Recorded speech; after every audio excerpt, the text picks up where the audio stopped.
big time trades keep popping off left, right, and center. And where they always seem to be popping off when I'm in the middle of work.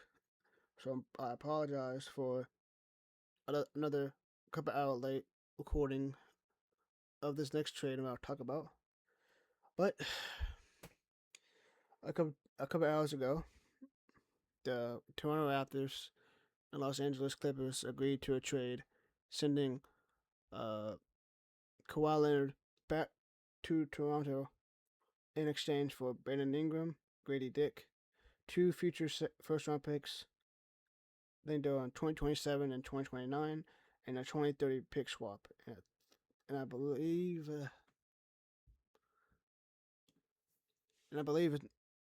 in a 2033, 20, in a 2030 and a 33 second round pick.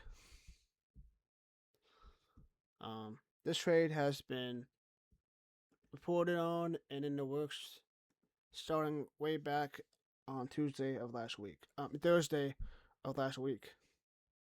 Reports starting to brew that they were in talks, and then as the weekend progressed and Sunday rolled around, it became much more evident that this is actually a serious discussion. And as of yesterday, it seemed like it could happen at any moment. They were just working out the kinks of it. And what today? The trade is official. Kawhi Leonard is officially back with the Toronto Raptors after leaving them 7 years ago, following bringing them a championship.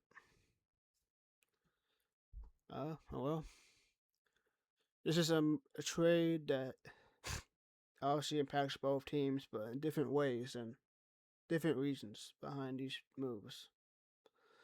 But starting with the Raptors, who get Kawhi. With the Raptors is quite simple, at least to me at least. That with this trade, they move up a couple tiers, a couple tiers in the East, and that is from being a feisty team in the East that is progressing, but are kind of in that below tier, not contention, but a fun team. But now they have officially marked their territory in the contention tier out east, at least. After having a promising showing in the first round against the Cavs, taking them all the way to 7 games, having strong showings from young guys and veteran guys, this seemed promising.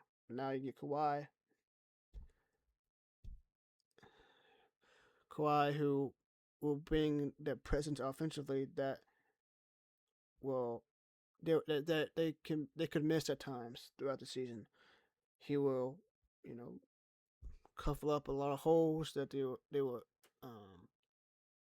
having offensively. As he can do just about almost anything you ask him to put the ball in the basket, scoring wise. Can take some pressure off of Scottie Barnes' hands offensively to allow him to focus on what he's great at, as well as, focusing on Scottie Barnes' incredible defense. And by default takes pressure off of other guys' hands as well. And the best part about this trade, outside of actually getting Kawhi, is the Raptors didn't need to give up anything of quite significance. Outside of 2 first round picks, I don't need the Raptors are sweating giving up Brandon Ingram or Grady Dick. Brandon Ingram had a very bad postseason and is a player that has become quite expendable. And Grady Dick was out of the rotation by end of the season. And you were able to retain all of their important young pieces like Colin Murray-Boyles, which is the big piece they didn't have to give up. I'm glad they didn't. Jamal Shead, Jacoby Walter. They were able to keep all of them, and which is huge for their future. I mean, the Raptors still have some decisions to make as RJ Barrett is coming on an expiring deal. Emmanuel quickly is still on a big contract.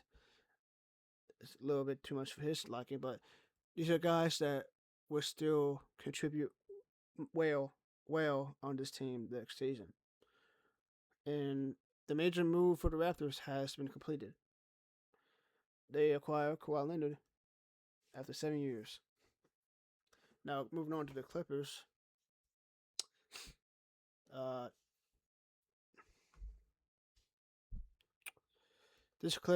this trade from the Clippers, especially this saying, hey, the Kawhi Leonard, Paul George era was a flop. They didn't work out to any sort of degree that they imagined it to be. Which is okay. I mean, not everything works out to how you imagine it to be.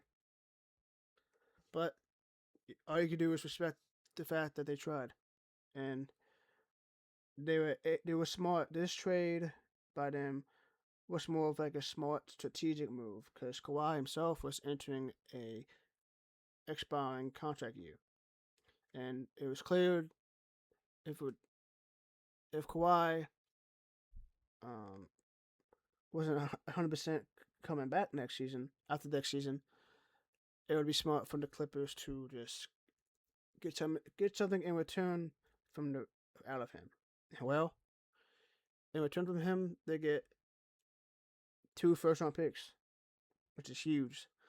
I mean, this is a team that's been lacking a lot of draft picks since the moves they made back in 2019. Um, and well, they add a couple of picks for the future, as well as a couple of pieces with Brandon Ingram, who they could potentially use to flip in at another date.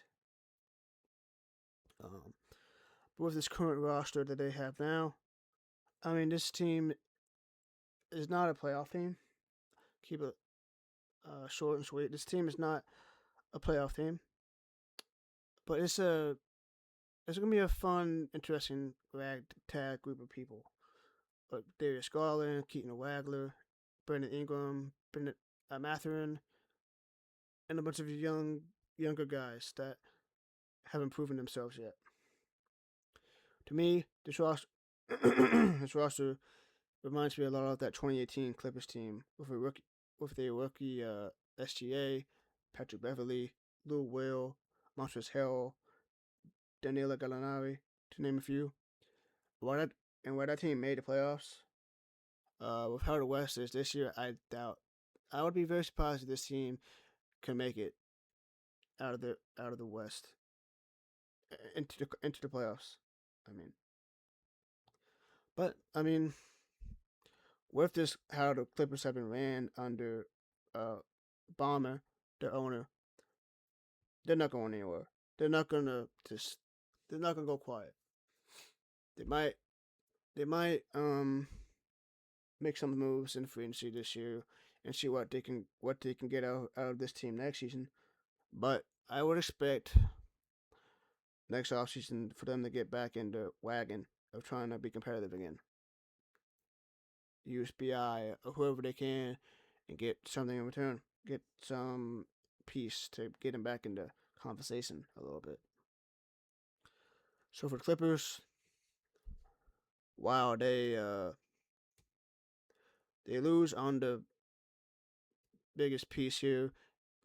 Uh, Overall narrative with this era of Kawhi and Paul George officially coming to an end, and in an end that was very, very underwhelming to say the least. But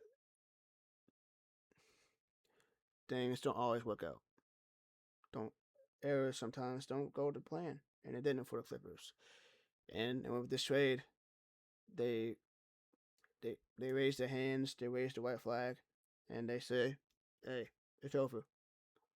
We accept our defeat, and we're ready to move on." And that is exactly what they did, and they did it in a very, very good way. They got some good assets that they can either use or flip.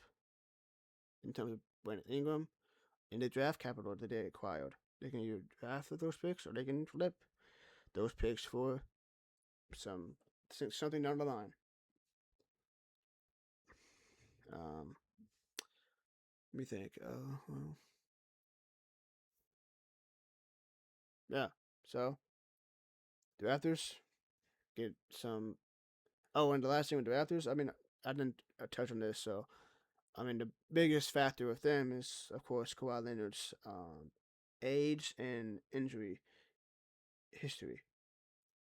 I mean, that's obvious, but he is coming off of his best season as a Clipper, his most healthiest season as a Clipper. So, I mean, we'll see how that goes to the Raptors. Obviously, time will tell. But if he can stay healthy and is healthy by the playoffs, they can make it. I won't be surprised. I wouldn't run him out from going all the way. Would it be my favorite? Not quite. I think that's still the Knicks right now. But they would be in that conversation, and I wouldn't be surprised if they did. They'd be in that short list of teams. But again, the Raptors get a massive improvement, and the Clippers wave the white flag and officially are starting a brand new era, or a brand new leaf, turning a new leaf, if you will.